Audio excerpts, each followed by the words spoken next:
Okey, seterusnya bahan yang ada dalam minuman sihat One Diva ni, kita menggunakan ekstrak kopi hijau. Kalau yang sebelum tadi kopi robusta, yang ni kita guna kopi hijau. Kita gabung kedua-duanya. Jadi kopi hijau ni dia merujuk kepada kopi yang belum dipanggang.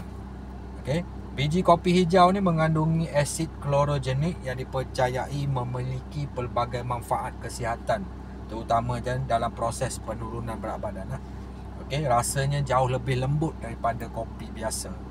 Okey, dia bersifat antioksidan kerana asid klorogenik ni tadi bertindak sebagai antioksidan, membantu melawan radikal bebas dalam tubuh badan.